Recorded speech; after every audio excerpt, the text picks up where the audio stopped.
They were the masters of Iron Age Europe. Their leaders were men and women of legend, King Arthur of the Britons, the warrior queen Boudica, and Vercingetorix the Gaul. They had powerful priests called druids who practiced human sacrifice to their gods. They were bloodthirsty headhunters who fought naked in battle against spears and armor. But it all ended in tragedy. Their vibrant culture was wiped out of Europe. They were driven to the Atlantic fringes by the legions of Rome. They became the eternal victims, the romantic underdogs of history. Yet, 2,000 years later, their characters still cast a spell. They were the people we call the Celts.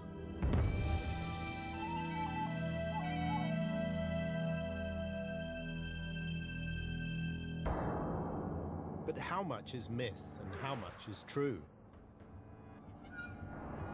I'm Richard Rudgley, and I've made it my business to delve into our history, to try to find out what makes us who we are today. Now I want to add another piece to our historical puzzle. I want to explore that elusive part of our past that we call Celtic.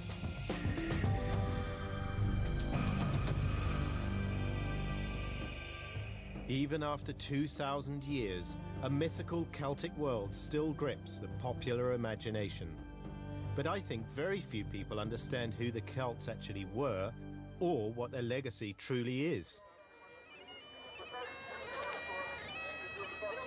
If you ask most people, they'd probably say the Celts lived in Ireland, Scotland and Wales. Their descendants are the kind of people you might spot at traditional Highland games in Scotland. Some people have no doubts about being a Celt. Are you a Celt? Yes. Simple answer. Yes, definitely. Simple as that. I just see myself as a Scotsman. Any nation that had a strong clan set up, I mean, I think that's where you find the Celts. Clan is a Gaelic word for children. Here in Scotland, it means a tribal family. You know, and I think a Scot and a Celt are very similar things. Although I think there's Celts in Wales and Ireland as well, isn't there? I can't speak for what is a Celt, but I can speak for there's a lot of pride in Wales. That's why we're in the St David's kilt, and we're proud of our language, you know. And I mean, even Vale about popeth yn y dyfodol, we're going to look after everything in the future. So a Celt is someone living on the fringes of the British Isles, who has red hair, wears a tartan kilt, and speaks a Celtic language like Welsh or Gaelic. But then these people also believe they're upholding Celtic tradition. Not a Scottish or a Welsh one, but a British one. There's not a kilt or caber in sight as these modern-day druids celebrate the autumn equinox.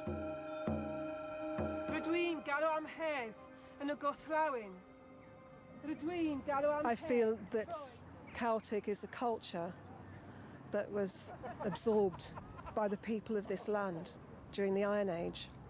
And the Druids were really part of that culture. Bounty of the boundless heavens. Here, our Celtic heritage is thought to be pagan, British and essentially spiritual. People see it as poetic, artistic, having an awareness that certain parts of the landscape held certain spirits, certain deities, the spirits of waterfalls and springs and streams, for instance. I think this really captures people's imagination. These modern-day druids believe they are connecting with a mystical Celtic past and the pagan spirits of the earth. Spirits of the West, to which our ancestors used to sacrifice in the streams, the rivers, the lakes, and in the bogs where the water meets the earth. Hail and welcome. Hail and welcome.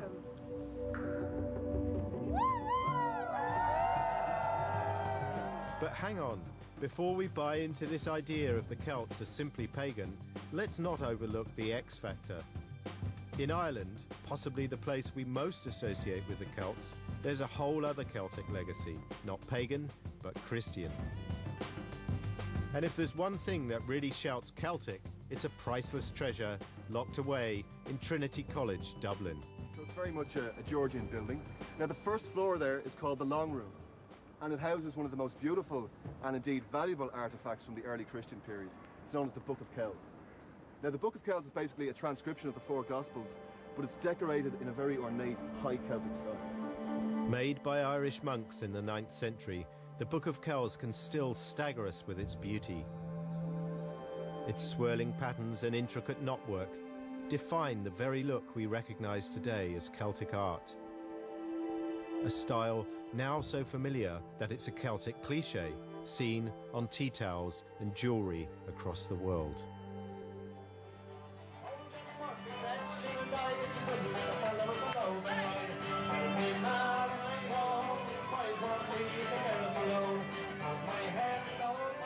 And here in Ireland there's another cliché, that there's a special kind of character that's uniquely Celtic. It's all about hospitality, drinking, music and the gift of the gab. It seems to me that people can claim a Celtic link to confirm all kinds of things. A passionate national identity, a romantic pagan past, even a deep Christian spirituality. But what does any of this have to do with the ancient Celts? I want to reveal the true story of the Celts and discover why their world still evokes such passion today. My quest starts here in the Long Room in Trinity College, Dublin. Its library walls are stacked with manuscripts and translations of ancient Roman and Greek texts. They were copied by hand by the same monks who created the Book of Kells. In these books are my first clues to the origins of the ancient Celtic world. I've just found this book written by the Greek historian Herodotus, the so-called father of history, and has a very interesting passage. That river flows from the land of the Keltoi and the city of Purani through the very midst of Europe. Now the Keltoi dwell beyond the Pillars of Hercules. Now this is one of the very first mentions of the word Celt in history. But Herodotus was also called the father of lies, because not everything he said was true. So I need to go to Europe to look for the archaeological evidence of these ancient peoples we call the Celts. To uncover the secret history of the Celtic world, I'm embarking on an epic 4,000-mile journey. I'm travelling in the footsteps of the ancient Celts across the heart of Europe. But my journey to find them doesn't start in Wales or Ireland, but in Germany. I have to go back 2,500 years to a time when the Celts were masters of Europe. The Romans described the Celts as warlike and barbaric, but it was the Greeks that first wrote about them in the 6th century BC. They wrote of a people called the Keltoi, who lived in a place called Purana on the upper reaches of the river Danube. I've come here to the heart of Germany, to a place where archaeologists have spent 20 years uncovering the site of a massive Iron Age hill fort. It's called the Heuneberg, and it was occupied in the 6th century BC, the same period as the world of classical Greece. The Heuneberg doesn't look like the home of a barbarian tribe. It's a huge walled settlement. This reconstruction is only a fraction of the original, but it is in exactly the right place to be Purana. So do you think this is the town that the Greeks mentioned, the first Celtic town in history? Yeah, I think so. That this is this town Purana mentioned by Herodot, and he talked about a town in the land of the Celts in the region of the Upper Danube. And I think that this is the Heuneberg. Heuneberg's location isn't the only evidence. The unique way these original walls were made shows that the people here were in touch with the Greeks. The construction of the wall is really a Greek wall. We don't know if it was the Celts who built up the wall or if they had Greek craftsmen who did the work and also the planning and the construction. So you're saying that the Celts basically copied the Greek way of building here? Yes, they copied, or maybe they had Greek craftsmen who built up the wall here in this place. So it's in the right place, may have been built by the Greeks, so it's very good evidence that, in fact, this is the place. Yeah, this is Pyrene. It was farming that created the wealth to import luxury goods from Greece into these early Celtic chiefdoms. There's no evidence of war at Hoyneberg. The massive walls weren't for defence. They were painted white and would have been visible from miles away. They were a status symbol. So 2,500 years old and it's still standing. Yes. As more of the site is uncovered, there is mounting evidence of trade with the Greek world. What makes you think that this is the place that Herodotus mentions in his book? Because it's an important hill fort, and also we have Greek findings here. We have Greek ceramics and Greek wine amphoras, which were imported here in this, at this site. Here we have Greek ceramics, was imported directly from Athens. Classical Greece was a wealthy consumer society, and the barbarian north was rich in raw materials. We also have proofs for textile production here in the settlement. We found a lot of these artifacts.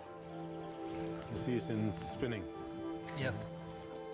In exchange for textiles and manufactured items, these Celts imported luxury goods from Greece, and there was nothing more important to them than wine. Then we have jewelry, for example, a bronze bracelet. Okay. And these artifacts were fabricated here at the site. Far from being home to barbarians, this ancient Celtic town was a hive of industrial activity, weaving textiles, firing ceramics, and casting high-quality metalwork. So why did they choose this particular location? I think it's the situation near the river Danube. And the river Danube is an important trading line through Europe. So the Celts were middlemen. So that was the prehistoric Autobahn, really? Yes. The Danube River. Yes. The word Celt was first used by the Greeks to describe many of the northern barbarian tribes. It is unlikely that most of them called themselves that. The name Celts was used in the same way as the word Indian was used to describe all the native tribes of North America. So what kind of people were they? To find out, I have come to the most spectacular burial of this early Celtic period. In 1978, a remarkable discovery was made beneath a field 100 miles to the north of Hoyneberg, on the outskirts of a town called Hockdorf. This is the Hockdorf Prince. I'm now face to face with my first ancient Celt, but this is not a warrior's grave. The only weapon here is a small iron dagger decorated with gold. This Celtic prince is laid out in luxury on a Greek-style bronze couch covered with furs and fabrics. Round his neck is a golden torque, and on his head he wore a strange conical hat made of birch bark. All about him lay the trappings of immense wealth and power. A four-wheeled decorated wagon was laden with feasting and drinking equipment. And in one corner stood an enormous Greek cauldron that could hold 70 gallons of wine. This prince took his entertaining very seriously indeed.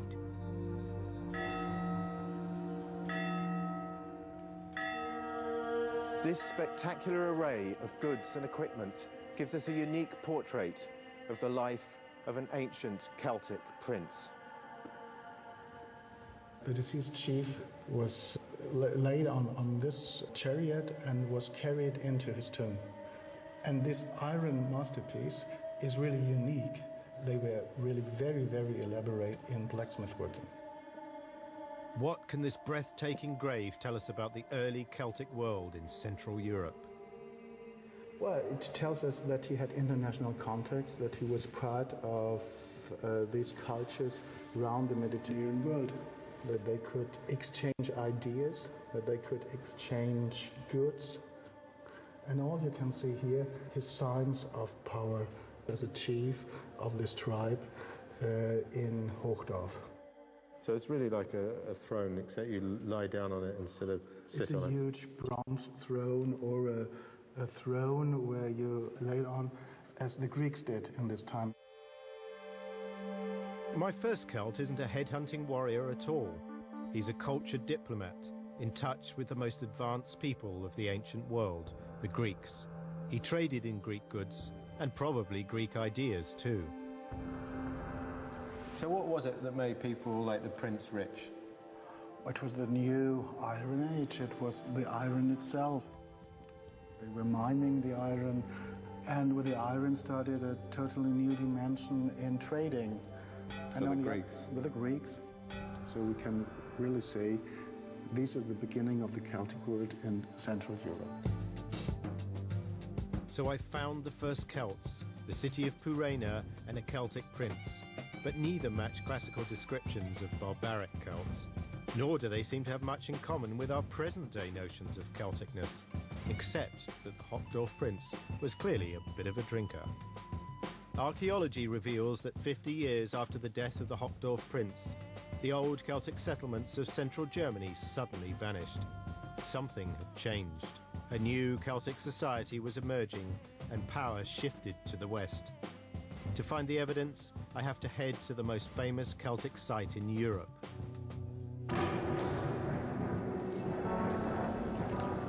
I'm here on the shores of Lake Neuchâtel in Switzerland. Today it's a simple holiday resort, but more than 2,000 years ago, it was a site of ritual offering and sacrifice. And it was to coin the international brand name of the Celtic world, a name synonymous with both beauty and with violence. This is Laten. In the 5th century, the waterfront at Laten was neither cemetery nor settlement. It was a sacred religious site. For the ancient Celts, water was the gateway between this world and the next. It was here they offered tribute with their most precious possessions.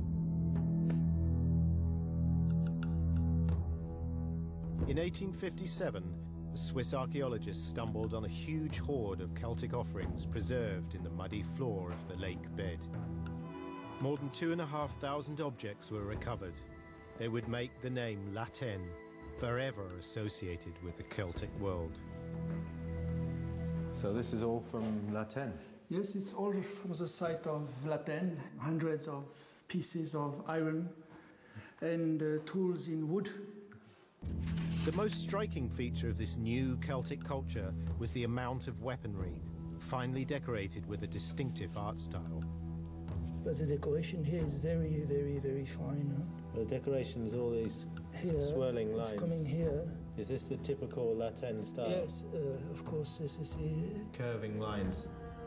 The finds at Laten mark the beginning of the swirling patterns that we have now come to recognize as distinctively Celtic. The magical and symbolic reworking of animal, plant and spiral designs would define the international Celtic look for centuries. It's astonishing that a society without writing was able to produce such geometrically complex works of art. But from the lake bed at Laten came other, more grisly finds. Among the swords and shields was found evidence of human sacrifice. We have found a series of skulls, and the question, are these people dead by an accident or killed by sacrifice? We have found one with a rope on the site of Laten in the 19th century. So you know that people were sacrificed or at least executed? Probably they have had some problems. Some problems, that's a big problem. Archaeology shows that by the 4th century BC, Laten Celtic culture had spread rapidly from Central Europe into the Balkans and Italy and westward to Spain and France. I want a taste of this warrior culture, so I've come to meet a group of German archaeologists whose mission it is to bring the Celtic world to life as authentically as possible. So here's a chainmail. Thanks. Is the old member of the team? Yeah. The first thing I must do is to dress the part of an authentic Celtic warrior. And what's the choice? Chalk or chainmail? Let me have a think. Before 300 BC, most Celtic warriors preferred to fight naked in battle. Their only defense was body paint, a shield, and trust in their gods. I think I'll go for this chainmail. Chainmail, okay. The most important thing a Celtic warrior had to wear was the torque. Looks brilliant, eh? It's the sure sign of a Celtic nobleman. Yeah, looks fine. It's a bit ostentatious. After centuries of fighting, war was a cultural thing for the Celts, but it was also an income. Celtic warriors had such a reputation that they were in high demand as mercenaries. Celtic warfare was all about drama and display. One of the most terrifying sounds on the battlefield was made by the boar-headed war carnix. Scores of these war trumpets would be sounded to instill fear into the enemy. The Romans described Celtic battle tactics as simple but effective. First, the enemy was taunted. Imagine 10,000 of Celts doing this. Quite impressive, I think. Yes. The bravest warriors would then charge forward. The whole force would then rush the enemy, trying to make them panic and run. And if it didn't work the first time, they'd simply walk back and start all over again. We tend to think of the Celts as underdogs, a people who would easily have been pushed aside by superior Roman technology. But this just wasn't true. Celtic technology was originally more advanced in many ways than that of Greece or Rome. The chainmail I'm wearing was a Celtic invention of the 4th century BC, and use of iron nails would revolutionize Celtic shipbuilding techniques. With their swords, iron-wheeled chariots and metal horseshoes, the Celts led military campaigns against neighboring tribes and even against the Greeks and Romans. In 390 BC, Celtic tribes sacked an expanding city-state called Rome.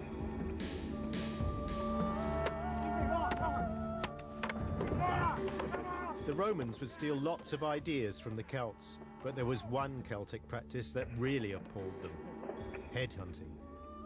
There we are. Take this back to England. The Romans said that the Celts kept human heads both as trophies and as offerings to their gods. A Celtic shrine just like this one was found in southern France. And now touch this ring and feel the spirit of Celtic way of life. Thank you. The early Celts were far more than simple barbarians. They were technically advanced, rich and powerful, and their complex culture stretched from Spain to Turkey. But what I want to find out is, did the Celts deserve their barbaric reputation, or was it Roman propaganda? To find the evidence, I've come to northern France, to the battlefields of the Somme.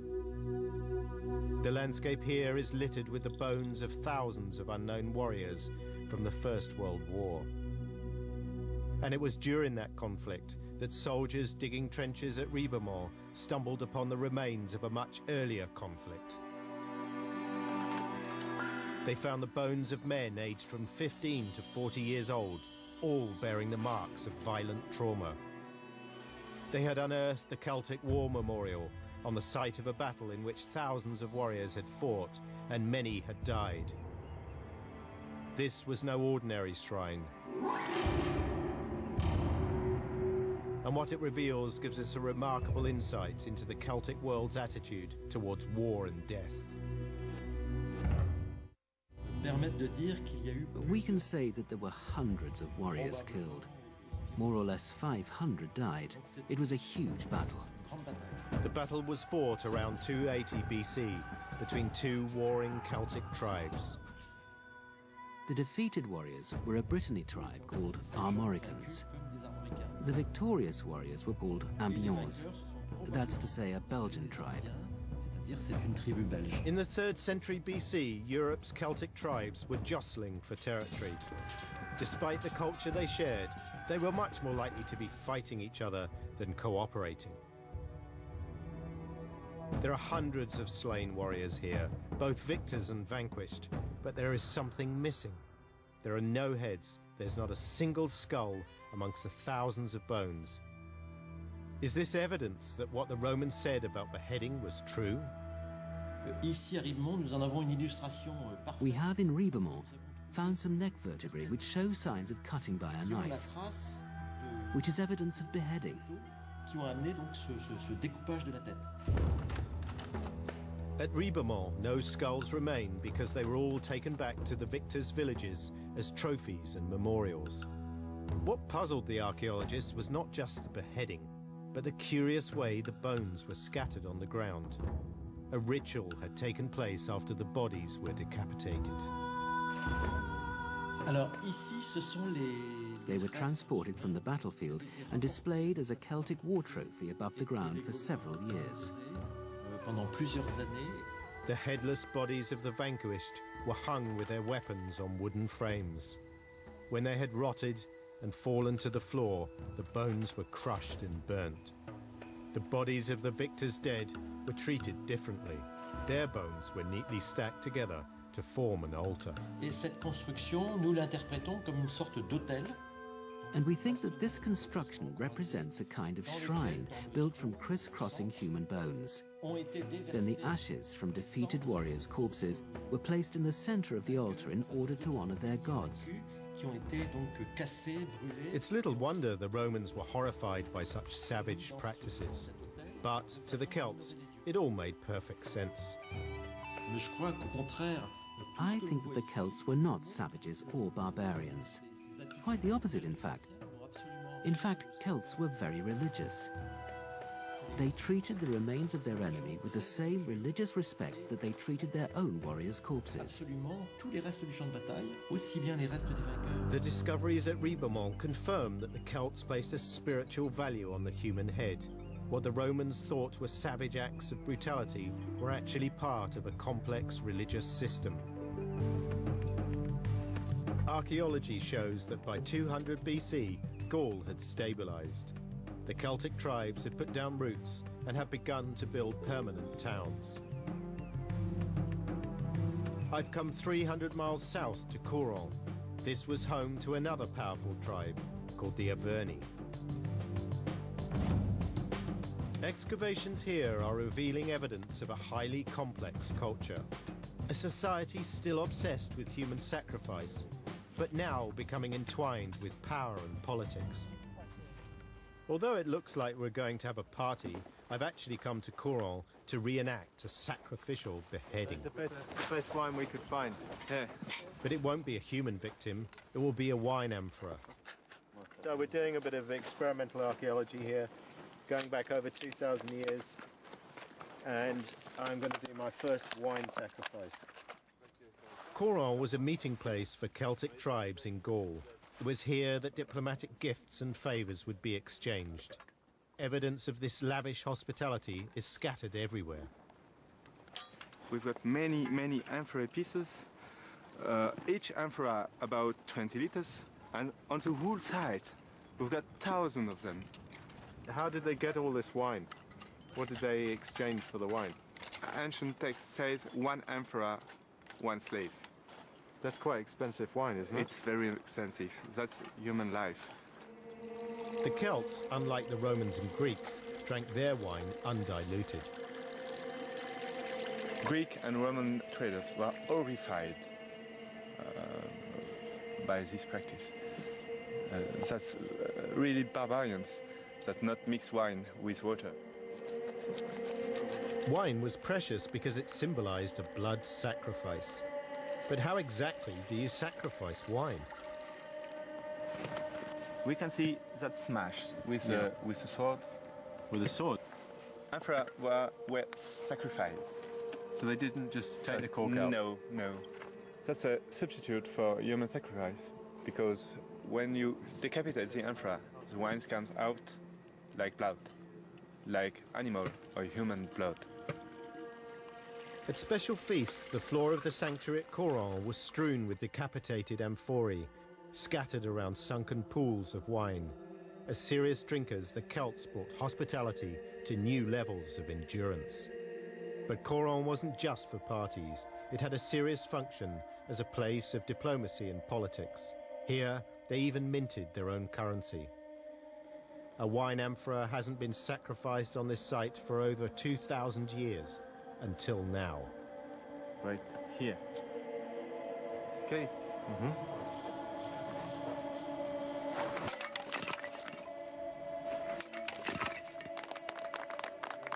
glass of wine.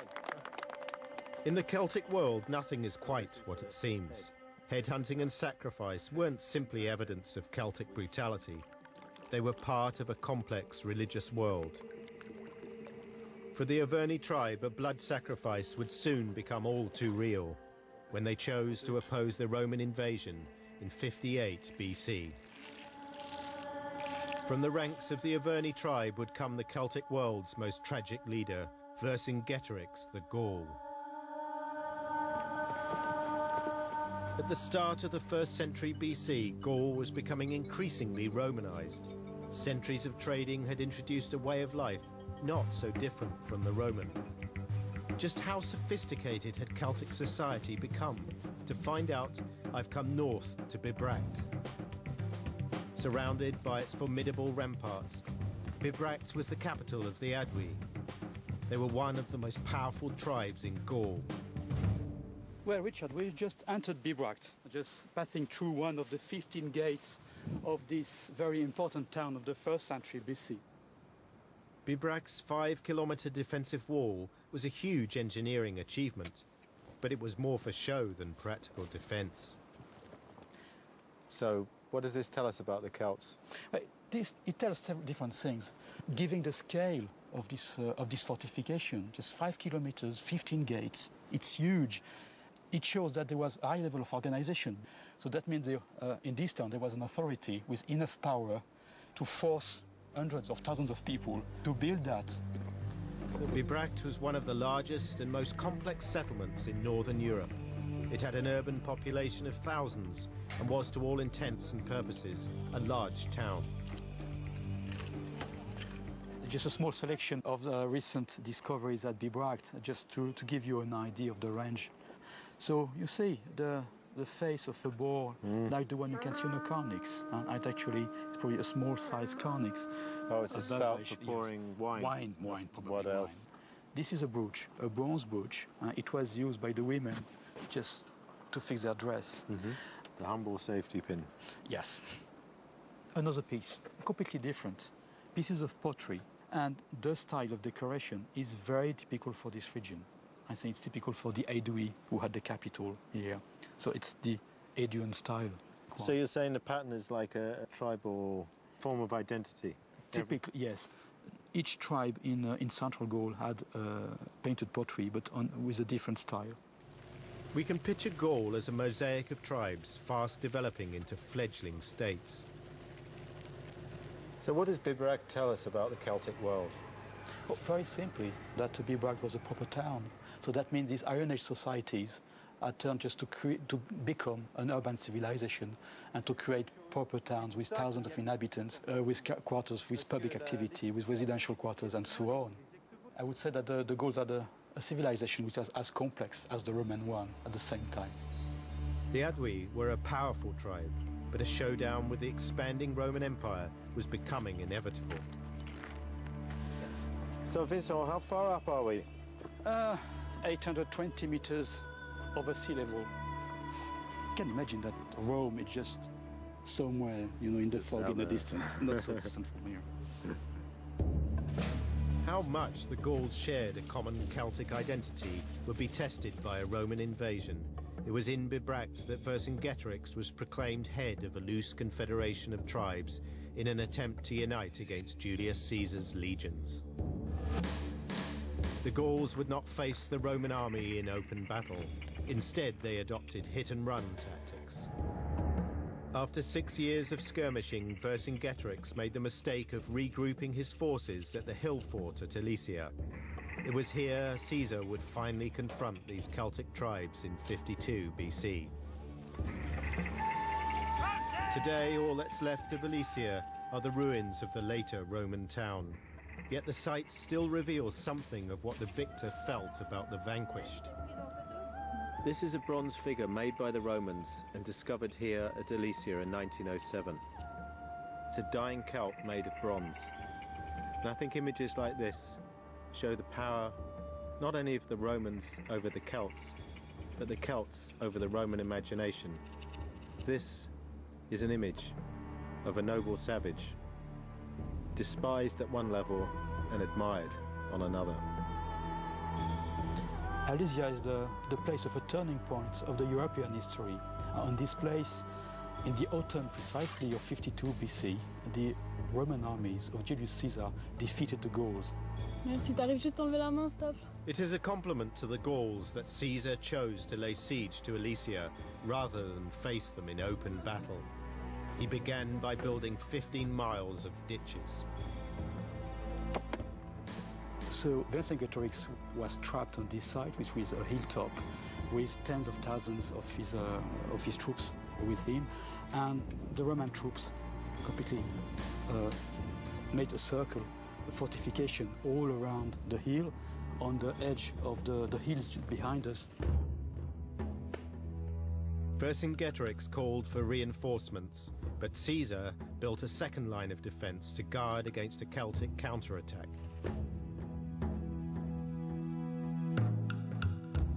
So we are dealing with 15 miles of ditches with something like 23 Roman forts, with tens of thousands of Roman soldiers everywhere watching Vercingetorix of his troops.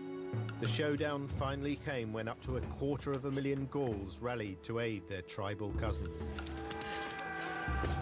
But the Celtic temperament was broken by Roman discipline, and Vercingetorix would be starved to submission in Alesia. The Romans had to wait till these people were starving and they had run out of water and food, and at the time they just surrendered and gave Vercingetorix to the Roman general. After centuries of tribal independence, Vercingetorix had tried to unite the Gauls against a common enemy, but it was too little, too late. Was this a tragic day for the Celts? It was definitely a tragic day for all the tribes which were involved in this battle. If we consider that these people were all Celts, it was certainly a very important day for all these people. And if there'd been a different outcome, do you think we'd have a different Europe today? I think it's very clear from our modern point of view that history would have turned to a completely different story if this battle hadn't taken place. If the Gauls had won, who knows what a Celtic Europe would have looked like? 2,000 years on, the romantic myth of what might have been still has a powerful hold over the French nation. Military monuments are nothing unusual, but this statue's different because Vercingetorix lost. It's here because it's become a symbol of the French nation. And the first person to articulate this idea about Vercingetorix was the very man who defeated him, Julius Caesar. He said that if all the Gaulish tribes could unite, they could defy the universe. Quite a thought, especially if you're a Frenchman. The expanding Roman Empire had crushed the Celts in continental Europe. Within a few generations, all traces of their language, art and culture had disappeared. Or had they? Today in Ireland and Scotland, many people are convinced that they're the descendants of this race of ancient Celts, the last remnants of an ethnic group pushed to the margins of Europe as the Romans advanced. But does the evidence support this? The first clue is in the most unlikely place, Battersea, just by the power station. In 1857, a remarkable treasure was dredged up from the River Thames, a beautifully decorated bronze shield. And just downriver at Waterloo, another object was discovered, an extraordinary horned helmet. Because both were found in water, and their exotic decoration was similar to the Celtic objects uncovered that same year at La Tène in Switzerland, Victorian archaeologists quickly put two and two together. They deduced that Celtic tribes must have migrated to Britain from Europe, bringing their art with them. Well, here, Richard, is the Battersea Shield, and I'm holding the Waterloo helmet. These objects are renowned throughout the world for being classic Celtic objects. So it's a really stunning piece of work, isn't it? It's a stunning piece of work. It's also an incredibly complicated piece of work. What was it about this type of art that was so important? it becomes an international language, so associated with people of prestige, which spread across the whole of Europe amongst the elites. These amazing objects look the business, but they aren't quite what they seem. We call this a helmet, we call this a shield, but neither of these would ever have been used in battle. The shield is essentially a showpiece, it's a decorative object. And this isn't really a helmet, it's probably a piece of ceremonial headgear. And of course the point about this is that it's held on your head like a party hat. Makes me feel like going to a party. Beyond any doubt, these objects are masterpieces of Celtic art. But archaeologists today are less convinced by the Victorian idea that they came to Britain with Celtic migrants from the continent. In fact, some people seem to have a bit of a problem with the C word. Do you think these objects were made by people who were Celts? They're made by people we would call Celts today. Whether or not they would understand the word Celt is a different matter. Certainly they've got Celtic art on them, but what's, I think, important to recognise is that these are very British objects. The style of Celtic art, the style of the decoration, it shares something with other parts of Europe, but it's also at the same time distinctly British.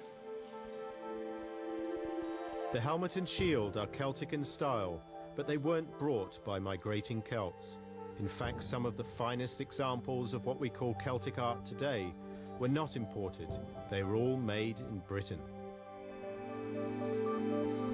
This is the Snettisham Great Talk and is one of the most astonishing pieces of prehistoric metalwork anywhere from Europe. These objects prove that the art style of the continental Celts was well known in Britain and adapted to local tastes. What the objects don't prove is that either they themselves or the people that made and used them had arrived from mainland Europe. The art alone simply isn't proof that Celtic tribes moved here. To establish that, I need a different kind of evidence. In Yorkshire, there may be just what I'm looking for at a place called Wetwang. In 1984, in a gravel pit, a digger uncovered the first of a series of intriguing finds that hint at the presence of Celtic immigrants, people buried with chariots. This is the valley in the Wolds which has produced more chariots than virtually anywhere else, because out of the something like 15 chariot burials that have been uncovered over the last 200 years, all but 2 of them have been found on the Yorkshire Wolds. That's strange, isn't it? Very strange. Burying your dead with a chariot is practically unknown in Britain, but it was an old tradition among some Celtic tribes in Europe, just like the 4-wheeled wagon burial in Hockdorf, Germany. This is the site. Here? Yeah, this is where it happened. 13 chariots have been discovered in this Yorkshire Valley alone. In 1984, 3 were found in a row. At this end there was a young bloke with his chariot and his sword and a shield. In the middle, the woman, and then beyond her, the second man. Now, the woman's grave was the best preserved. She was lying on one side. It looked like somebody had fallen off a bicycle and just decayed. So we often think about Boudica as riding around in a chariot, and we think about war. Was that what the chariots were for, or were they for other things as well? You could have used them for anything you like, and when there wasn't a war on, you presumably wouldn't have left it in the shed. Buried along with this woman and her chariot was a collection of extraordinary personal items, a mirror, horse harnesses, and all her finery decorated in the familiar Celtic style. Like the Battersea shield, her grave goods were all made in Britain, as was the chariot itself. Now, using the fragments of evidence, the Wetwang chariot has been brought back to life. So it's nice to see it, isn't it, in its full glory, like it would have been. It's wonderful, yes. See, in the grave, you can see the rectangular shape where this has been. But that's all. It's like a sort of ghost of a chariot. Chariots like this were widespread in Britain. They were used for war and transport. But chariot burials were unique. Is this proof that a warrior tribe of Celtic settlers came over from Europe, bringing their foreign traditions with them. It does suggest that the ideas have come across from the continent, because we know that many of the parallels here are also to be found in parts of Central and Western Europe. Steady, steady. The most intriguing clue is that the Romans called this local tribe Parisi, and a European tribe, also called Parisi, would give Paris its name. Both tribes buried their dead with chariots. Were they the same people? I think there must have been some kind of connection. What it actually was, whether the people had come here from, or any of them had come here from the continent. But would you Who say knows? they're Celts? I wouldn't say they were Celts. I think that I don't tend to use the term. So-called Celts, if you want to. Both the wet-wang chariots and the treasures dredged up from the Thames prove that Britons had connections with continental Celts. Some may have settled in southern England and Yorkshire, but there isn't evidence in England to prove that Celts came in sufficient numbers to drive out the local population.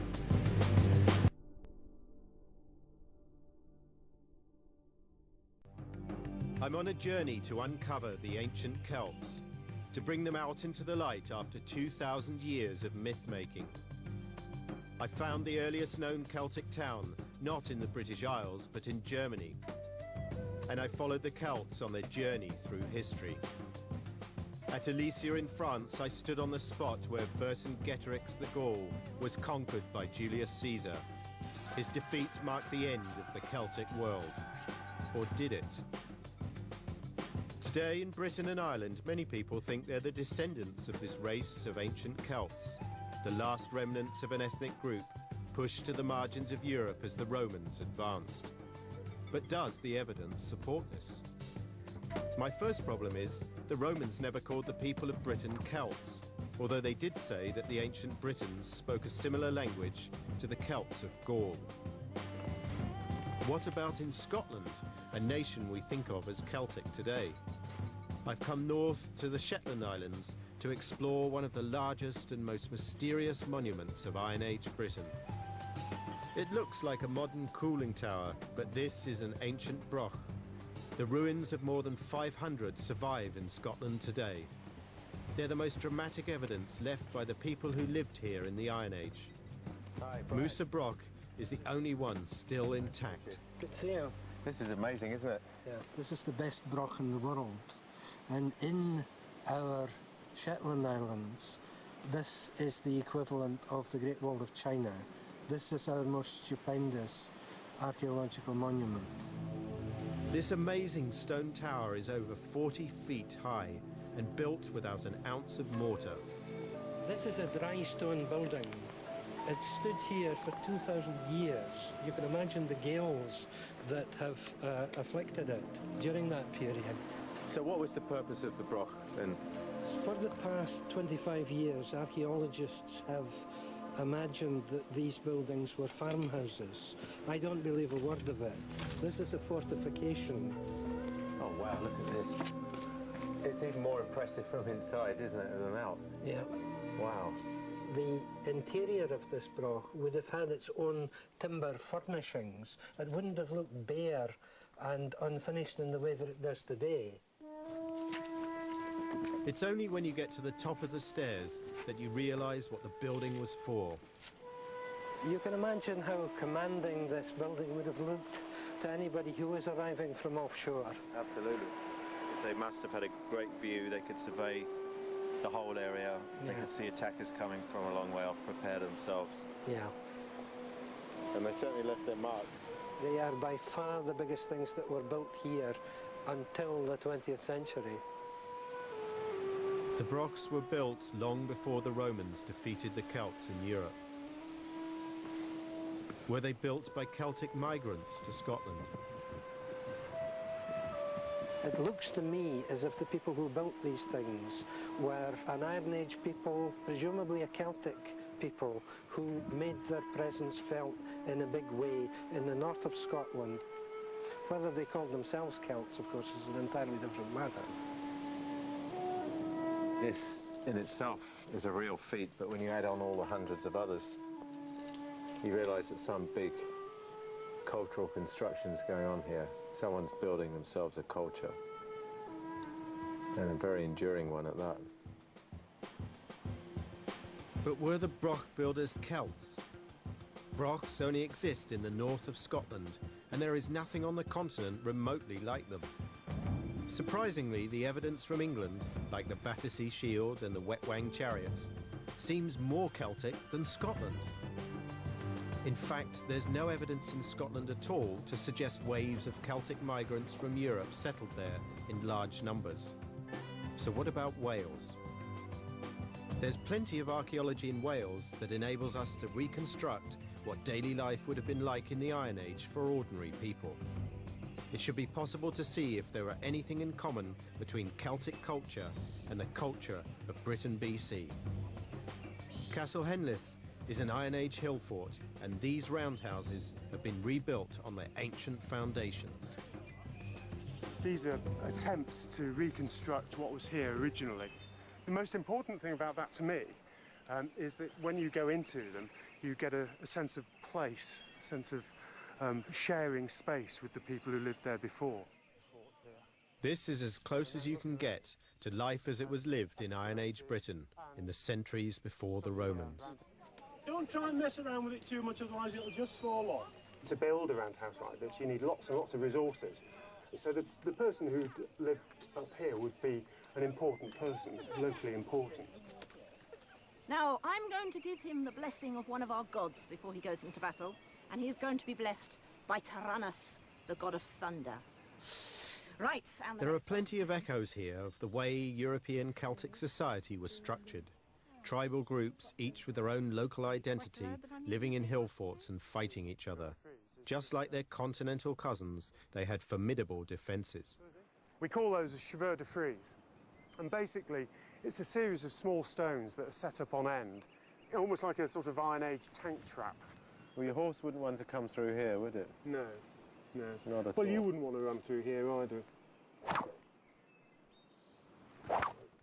If you did manage it, you'd get another nasty surprise. A slingshot hoard was found by the main gate. Sling stones. Every man's weapons. These are found by the thousand on hill forts. Here, there was over 2,000 in one cache. Just like in Celtic Europe, the people here were warriors. A hole in one. There he goes. Well done. But they were also farmers, just like in Gaul, and they were using new iron tools, ones that we still use today. So really the Iron Age was an industrial revolution in a sense. Very much so. Once you start to produce tools exactly for the job, the styles don't change. We've got a couple of examples here, for instance. It's a digging tool for cultivating ground, preparing seed beds. Harvest tools, for instance, everybody recognises that one, sickle. The tool shape is identical, right the way for now 2,500 years. They grew wheat, barley, peas and beans. Farming became more efficient because of the new iron tools. The food production went up enormously to the point we were exporting. So they were exporting grain to where? To Gaul, of all places. The Romans were buying it for the Roman Empire. Trade brought the people of Iron Age Britain into contact with tribes hundreds of miles away, even across the sea in Europe. So all this effort to reconstruct the past, what has it taught us? Well, it's taught me that the people who lived here in the Iron Age were sophisticated people. They had high skill levels, far more than most of us have today. So would you say they were Celts? I wouldn't know, because I think the person who lived here wouldn't have probably have heard of the word Celt. The Roman sources suggest that the tribe for this area was called Demetai. But there are so many individual forts close together that would suggest that there probably isn't any sort of centralised leadership. So we're talking about clan-based societies rather than full-blown tribes? Yeah, I think so. I think so. Is it right to call the people of Britain BC Celts? I haven't found evidence of mass migration of European Celts to Britain, but what I have found in the British Isles is a culture that had very many similarities with the Celtic culture I discovered on the continent. And there's something else that connects Wales to European Celtic culture.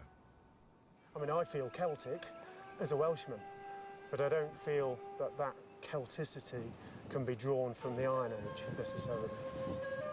If you're going to sort of draw any relationship between present-day population of Wales and the Iron Age, you'd say that language is the key.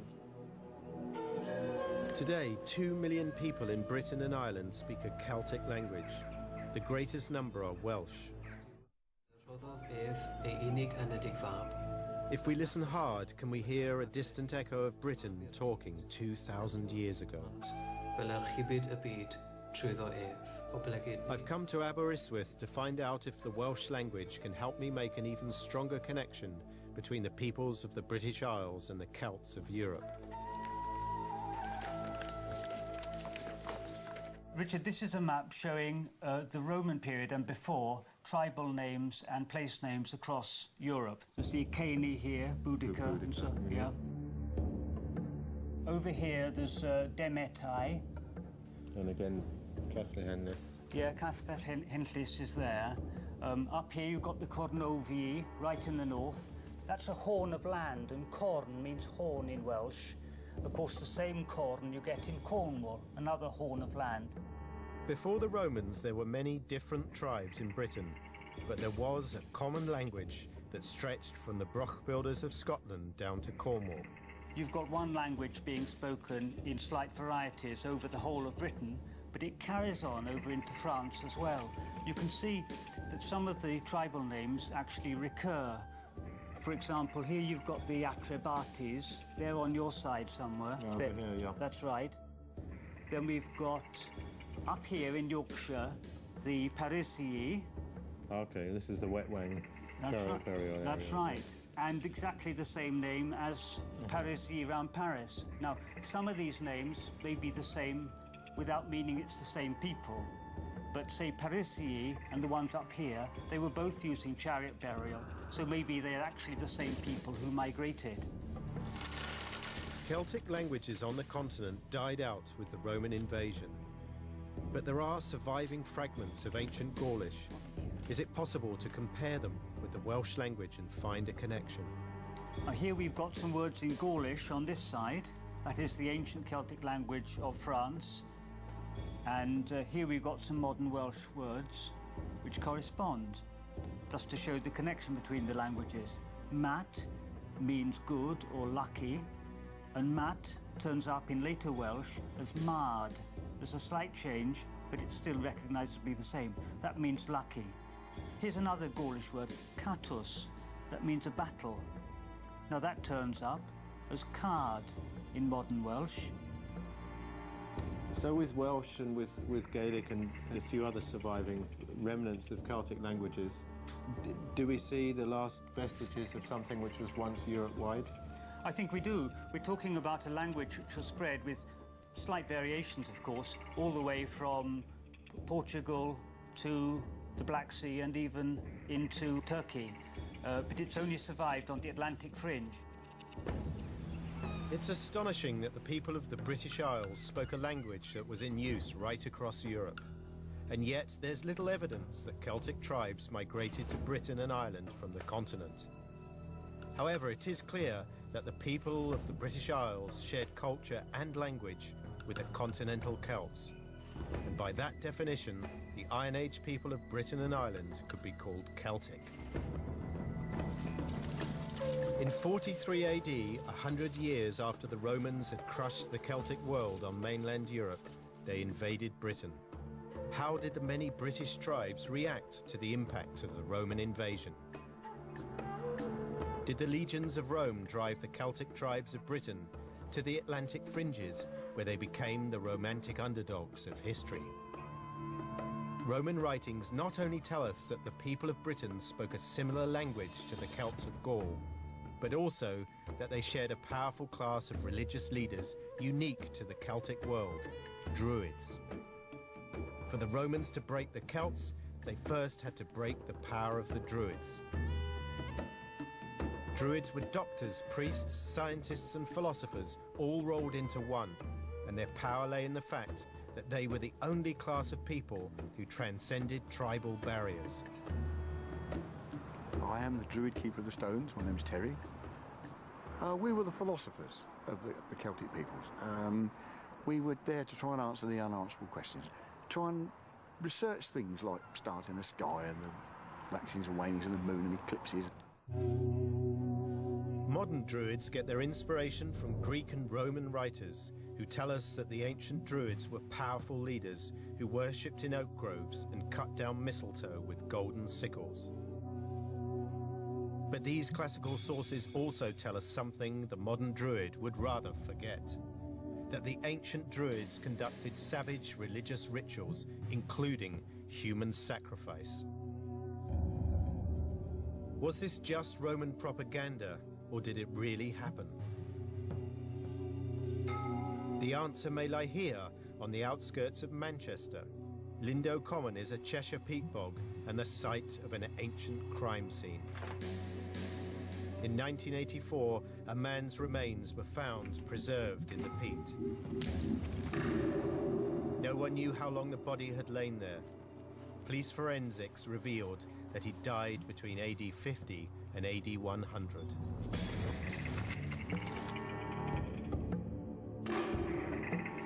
It was clear he'd been brutally murdered, but it was the nature of his injuries that made archaeologists consider the role of Druids and the existence of ritual sacrifice in Iron Age Britain.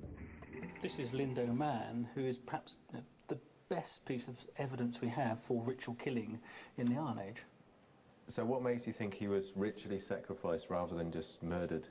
Well, this unfortunate man was found in the middle of a bog. The circumstances of his death, I think, provide proof that this is more than simply an unfortunate murder victim. He's found in a pond of water. He's naked except for a band of fox fur around his arm. And he's killed by firstly hitting him on the head with a blunt instrument. And you can still see this terrible wound today. He has around his throat a garrote. Now, whether that's to strangle him or to break his neck, because his neck is broken, his throat is cut, and it appears he's allowed to bleed. And then, if that hasn't actually killed him, he's placed face down in a pool of water. That's what you call overkill. I think this is it. This is definitely overkill. He's in water, and we know so much from the rest of Iron Age Europe that water is a special place for putting offerings to the gods at this time. So it adds to this evidence of him being a ritual killing. It was the contents of Lindo Man's stomach that could give clues to his identity. It contained mistletoe pollen mixed with grain. We know from one of the ancient writings that the mistletoe was supposed to be sacred to the Druids, and certainly since that mistletoe pollen was found in his stomach, people have always wanted to associate him with the Druids. He was sacrificed just as the Romans were invading Britain. Is this how Britain's Celtic people reacted to invasion, with local Druids desperately trying to get help from the gods? Imagine you're being conquered by the Roman army. This may well be exactly the time when you're trying to ask the gods, pleading for help against the invaders, perhaps. Is it possible that he was a Druid? That's a possibility. Certainly, when you look at his fingernails, for example, this was a person who did no hard labour before he died. Now, to us, the human sacrifice is, in a way, the ultimate sacrifice, but do you think it was like that for them as well? It's very difficult to say. I would say yes, that human sacrifice is an extraordinary step to take, but it's clearly a step which is fairly often taken in Iron Age Britain. The sacrifice of Lindo Man may confirm the Romans' description of the Druids as barbaric. But we also know from the same writings that many British Druids were slaughtered when they tried to fight back the invaders. But the Druids weren't the only group of Celts to become the stuff of legend. The Romans had wiped out the Celtic world in Europe, and most of Britain became part of their empire. But there was one place that was never conquered. So hostile were the Celtic tribes of Scotland that the Romans built not one, but 2 walls to keep them at bay. The Romans called their mysterious and warlike enemies the Picts, a nickname that just means the painted people. Hi there. You're here to find out about the Picts. That's exactly what I'm here for. So they were called the painted people by the Romans. Why was that? We had a great love of painting our body, decorating our body. As you can see with Jim, he's doing a good job there. Painted our bodies and the things we hunted, the stags and the salmon, and the knotwork. This is Pictish knotwork. There is a difference. I couldn't tell you what the difference is, but there is a difference. So decoration, although it's got a practical value, it's maybe got some heraldic value to your clan or your tribe. Like other Celtic tribes, the Picts didn't write things down. Instead, they painted symbols on their bodies. This is the surface of the earth, and that's the surface of the sky, the limit of the sky. That's all the power. These are divining rods. It's in between the earth and the sky. But traditionally, the Pictish warrior was naked. Must have been pretty scary. The Picts were never a distinct ethnic group. They were a collection of British tribes. Just like the Gauls, they had come together to fight the Romans. So you ready for this fighting formation? Yeah, show me about it, yeah.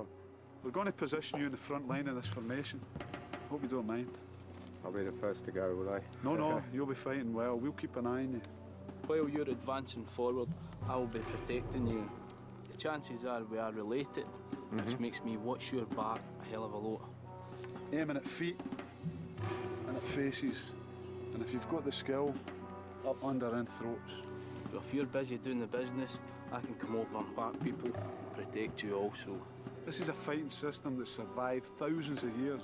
So it must have worked. It worked. The skillful Celtic warriors the Romans called Picts were legendary. They were never defeated on their own soil by the Roman legions. 200 years after the Romans withdrew, the Picts were getting a new reputation. I've come to Tarbert on the northeast coast of Scotland to visit an astonishing archaeological site, a large Christian and Pictish monastery. Come and see our latest discovery, Richard. There, this is what we just found. Wow. A Celt. A Celt? This is a Celt belonging to our Celtic monastery. Now, you say a Celt, but I understand this area has something to do with another people called the Picts. The Picts, yes, we're in Pictish heartland. A Pict is simply a Briton who was living in Scotland, the east part of Scotland, that is, at that time. And the Romans gave them the nickname Pict, like painty, because they were tattooed. He's a Pict, a Briton, and a Celt. There are many levels to his identity. In the same way, I'm a Londoner, a Southerner, a Briton, and European. Yet another level to his identity was his newfound faith as a Christian. This is the ruin of our Celtic monastery. Church, burial ground, large stone monuments there. Here, workshops. Workshops either side of a road, and then mill, farm. So it's like a little town. Many of Britain's pagan tribes adopted the new religion with enthusiasm. Pictish carving skills were now turned to express the Christian message. That's come off a monument which has pictured a Celtic visionary. And look at those eyes. This person has seen beyond the present world. And the way that they represent that with those eyes is magical, I think, absolutely amazing. Tarbert was much more than just a place of prayer and devotion, for these are the tools to make Christian manuscripts. What's that then? Yeah. Now this is our greatest find to date. Doesn't look much, does it? It's a little pebble, and you see it's covered in paint. You see spots one side, and the other side a little cross. There's something the Picts had. Maybe they're amuletic, something like a little charm, keep in your pocket, your lucky pebble. But we've also found last week a small stylus, a bone stylus, which means that here people were being trained to write. So that's the end of the illiterate Picts, and we know that the Picts were writing and producing gospel books here in the northeast part of Scotland, round about the 7th or 8th century. Pictish artists would inscribe their new faith with quill and chisel. Their remarkable standing stones would now combine a pagan heritage with Christian symbolism. We see here a very advanced monastic community in the heart of Pictland, bringing with it beliefs which have been generated ultimately in Ireland from literature created in Greece and in Rome. You know, what a mixture. You know, these aren't barbarians, these are very well-read people. They're superlative artists, they're clearly intellectuals. These are people of the highest civilization. The greatest legacy the Picts have left us are their mysterious standing stones. Hi, Barry. Many have suffered from hundreds of years of Scottish weather.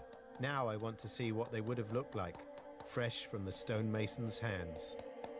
Sculptor Barry Grove has spent 4 years carving the first Pictish stone in over 1,200 years. This is a recreation of a monument which stood here in the 8th century. What can their stones tell us about Pictish culture? The things you can easily say is that they knew a lot about symbolic language. They have no trouble not only imagining a vine scroll, but executing one perfectly. And then they have their own symbols done in beautiful Celtic artwork. And these are what distinguishes Pictish sculpture from all other sculpture, the symbols. And then this picture, which has got so much realism in, as usual, beautifully done by the Picts. It stood in the landscape, it was a memorial, but it's also a picture on their world and a picture on the next world.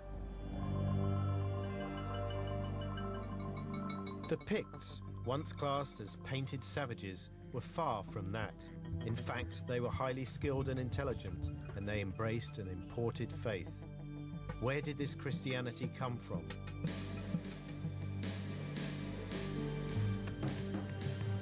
There are clues in the landscape of settlers coming from across the Irish Sea. These 5th century stones are not Pictish. Found in western Scotland and Wales, they are carved with a simple script called Ogham, the first evidence of Celtic writing. The people who carved these stones had been raiding and settling in Britain for hundreds of years. The Romans called them Scotti. They would give both their Roman nickname and their Gaelic language to Scotland. We know them as the Irish. These Celtic raiders were the Christian warriors who converted the Picts. I followed the story of the pagan Celts. Now I want to find out why and how the Celts of Ireland became Christians. The new faith may have reached Ireland across the seas from Roman Gaul as early as the late 4th century AD.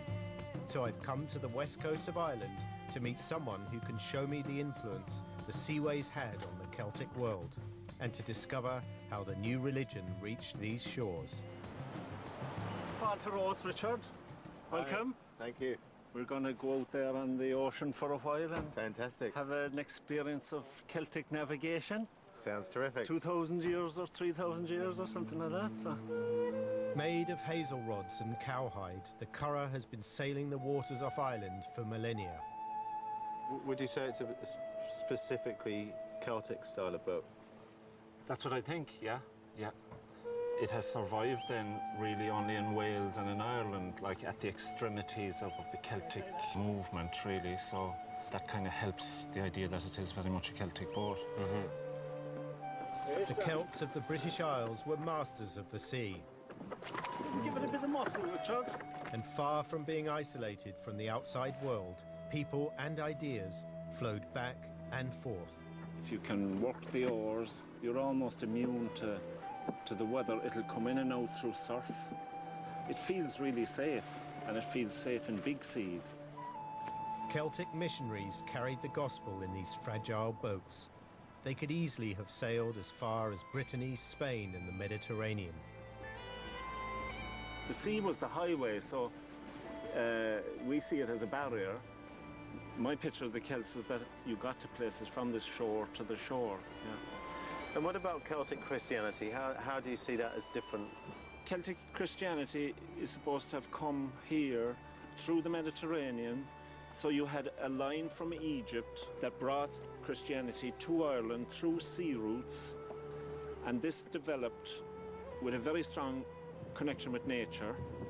So really the boat in Celtic society was used for everything from spreading the gospel to going fishing, really. Yeah, and in particular on pilgrimage. The early Christian Egyptians went to the desert to find God. The tradition in the Gaelic and Celtic tradition is you go on the ocean. That's the desert. That's where you go. In the 6th century, the Irish Celts, inspired by these early Christian fathers, settled for the watery deserts of the ocean and the bleakest islands off their coast. I'm sailing 8 miles out into the North Atlantic off the far west coast of Ireland. I'm looking to find a place that perfectly sums up the unique spirit of what became Celtic Christianity. When the first Irish monks sailed to the island of Skellig Michael, they knew they had found their desert. It's a rocky crag, soaring vertically 700 feet out of the Atlantic Ocean. This is a truly awesome stairway to heaven. Built in 600 AD, the tiny monastery of Skellig Michael clings like a limpet to the rock.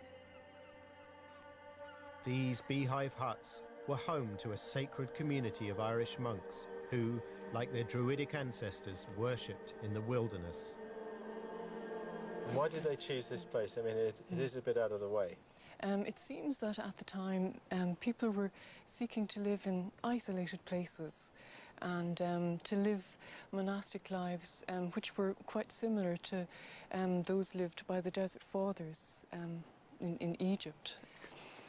So this was, in a way, their desert? Absolutely. They may have felt that they were bringing the influence of Christ to the very edge of the world at the time. Just to survive here was an art in itself. Here we have what was probably the community cell, the place where the monks cooked and ate. These Celtic monks were resourceful. Contemplation of the spiritual didn't mean they could overlook the bare necessities. And here we have a most important and practical building for the monks. This is the necessarium, which the of course... necessarium? What's that? Basically, it's the monks' toilet. And of course, they may have been even more practical because this is one corner where there'd be almost no updraft. What makes this early Irish tradition unique is that it draws together the Christian message and the pagan legacy of druid and warrior. The battle was not against a tribal enemy, but the spiritual enemy within, who could be defeated by extreme feats of endurance. So how did it work? The monks were on the mainland, they saw this island, they thought that would be a hard and difficult place to live. Is that what it was all about, really? Well, no, there may have been a little bit more romance and enthusiasm to it than that. Certainly, there was a penitential aspect to it. Of course, it's also interesting that pre-Christian Druids did also go to solitary places, so there may be echoes of that as well. So are you saying you think there might be an actual continuity between Druids going into the wilderness and some of the early Irish monks doing the same by coming to places like this? The echoes are definitely there. The Druids had no written language, but they may well have spoken Latin and Greek. Now their Christian descendants would copy and so preserve ancient texts and the Bible that might otherwise have been lost with the fall of Rome. Travelling the high seas in their curraghs, Irish missionaries brought their Celtic version of Christianity to northwest Europe. In the year 563, St. Columba set himself adrift from his native island in a boat with neither oars nor sails. He left his destination to the whim of the sea and to the will of his God. And the place that he landed was to become a powerhouse of Celtic Christianity, the island of Iona. Iona was a sacred place even in pagan times. Before the time of St. Columba, there was a school of druids on the island. I've come to Iona, a cultural crossroads of the British Isles, because it was here where the most enduring icon of the Celtic world was created. The Book of Kells is a manuscript of Christian Gospels, which features page after page of lavish illumination and decoration. It's probably the most stunning expression of what we call Celtic art. But for me, it's more than that. It contains within its pages a coming together of many traditions: pagan, Pictish, Christian, Irish, Scottish. All these different flavours of Celticness can be found here. Do we know who actually wrote the book? No, we don't. Books of this period seldom say who, where, when. Here you've got a team of at least 8 artists and scribes, possibly even as many as 12, actually taking their turns at the benches in the scriptorium, all doing their bit to create something which was probably intended to celebrate the founder saint, Columba. Weaving around the Latin text are layer upon layer of images, full of symbolism and hidden meanings, drawn from many different cultures. When you look at the mixture of ornament and symbols that you've got in the Book of Kells, you can begin to see an incredibly complex world coming alive. It's a very, very beautiful symbol. You've got the Chi-Rho, which are the first letters of the word Christ in Greek, the X and the P. So you've got immediately a Greek symbol which explodes across the page, and it's become almost an icon in its own right. So when you look into the arms of the X, for example, you've got all of this incredible spiral work that goes right back to Latin and to the Iron Age ornament that we associate traditionally with Celtic culture. Some of these motifs were already 1,000 years old when inscribed into this manuscript. And then you've got all sorts of other symbols layered in here too. For example, you've got a little human head at the end of the row. And this is the passage where it's talking about the birth of Christ. So it's when Christ becomes human. So you've got the human coming in there. So time and time again, you can penetrate this mystery. And it's a bit like the kids' game of Where's Wally? You'll never find Wally in here, though. But I did find something else. Could this be a pagan Pict? It's hard to imagine that Picts would still have been personally tattooed or painted by around 800. So this again is a recollection back to their history as a people. What role do you think the book has to play in modern Ireland? Well, obviously it's become, if you like, the big symbol of Celticness, Irishness. Some people are very, very shocked when you suggest that the book wasn't actually made on Irish soil, that it was likely to have been made off of the coast of Scotland on the little island of Iona. The Book of Kells is an icon of Celtic art. People think it's purely Irish, but its influences actually come from all over Europe. I think some of the symbols that people think of as Celtic in it actually are misunderstood. For example, the Celtic knot that again you see on table mats, scarves, sweaters, everything, isn't actually a Celtic design. It's something that goes back to the Germanic world and to its relationship with the Roman army. But really it's after all of the different peoples of Britain and Ireland have pooled their designs and their experiences that you get these things growing out. And then of course they're appropriated as Celtic. The Book of Kells is not a simple icon of Irish Celtic identity. In this manuscript are the cultural fingerprints of Picts, Britons, Irish, Scots and Anglo-Saxons too. It was upon these diverse traditions that Celtic Christianity was built. Well, the peoples we think of as Celtic never ever do things by halves. It's always with passion and you throw yourself into it. And there was a lot about previous pagan religion, I think, that lends itself well and maps onto Christianity.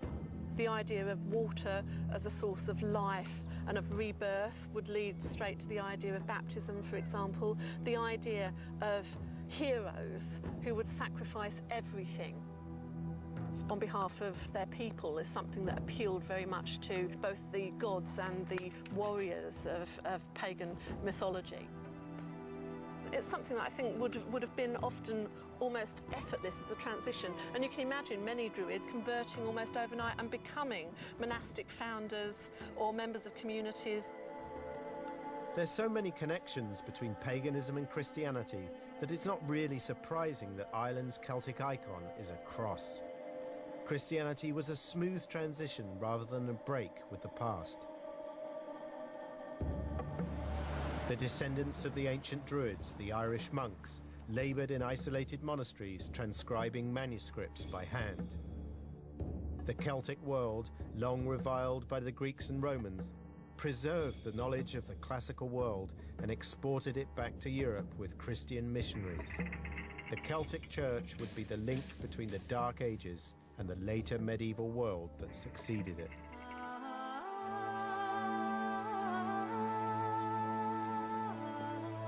I'm now back in Dublin, having travelled 4,000 miles across the ancient Celtic world.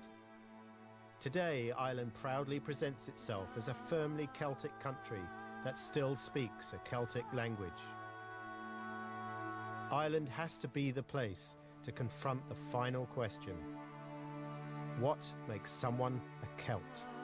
Is it their culture, their language, or their blood? And where better to find the answer than Dublin, home to some of the greatest treasures of the Celtic world? The legacy of a culture that spans over 2,000 years. So I've never seen anything like this boat before. It really is special, isn't it? It's a very, very special one. This really is an exquisitely made piece. You can see all the fittings of the boat, the oars and the masts. So would you say it was made by a Celt? Well, it was made by a goldsmith working in Ireland. Whether you would call them Celts or not, they certainly wouldn't have called themselves Celts. So why is Ireland seen as a Celtic country? Being Celtic is a good marketing ploy, I think. There is an interest in the Celt and things Celtic, and I think Irish people cleverly capitalise on that. Are you saying that the Celtic identity is elusive, or is it just an illusion? I think it's largely an illusion. So if the Irish aren't Celtic, what are they? Well, Irish is what we have called ourselves for a very long time. No reason to change there then? No? I don't think so, no. Well, maybe European is the next big label that we'll all be embracing. Lots of people will be shocked to hear that the Irish aren't Celts at all. And if the Irish aren't Celts, what about the Scots and the Welsh? What the archaeology has shown me is that Celticness is about culture, not race. But people still cling on to the idea that they have Celtic genes. I want to nail this down once and for all. If archaeology and language alone can't provide the answers, then maybe DNA can. We find Ireland interesting because we're Irish, we work here, everybody wants to know something about their origins, about the past. Dan Bradley and his team have collected DNA from all over Europe. They were searching for evidence of a genetic link across the Celtic world, to see if people migrated from the continent to Britain and Ireland. The results were surprising. What we have here is if you like, a weather map of the genetics of Europe. And if you look at the contour that Ireland gives a signal of, it seems to share a similarity along the Atlantic facade. What it doesn't do is show any particular affinity, it just shows difference moving towards Central Europe. Your genetic evidence seems to sit very well with the Celtic languages, but it doesn't seem to sit well with this idea of this great migration. Yes. So really you're saying the Irish have always been here? As have the Welsh and the Scottish. I think it's very credible that the population of this island hasn't changed that much since the start of farming 6,000 years ago. There's no genetic evidence that there was once a Celtic race, an ethnic basis to the shared culture we call Celtic. And yet there is a common language link with Europe. So the Celtic languages must be much older than the Iron Age Celtic culture by thousands of years, long before the Greeks ever coined the word Celt. Who were the Celts? One thing I can say for certain, they weren't a race of Iron Age immigrants, and there never was a European Celtic empire or one ethnic group who called themselves Celts. The word Celt conveniently labels many of the tribes of Europe, but it obscures the brilliant diversity of Iron Age peoples. The modern Celt is more of a myth than reality, but there is a real sense of Celtic identity in Scotland, Wales and Ireland. What does it mean to be Celtic today? If in Ireland they claim that they are Irish first and European second, well, you can't get more Celtic than that.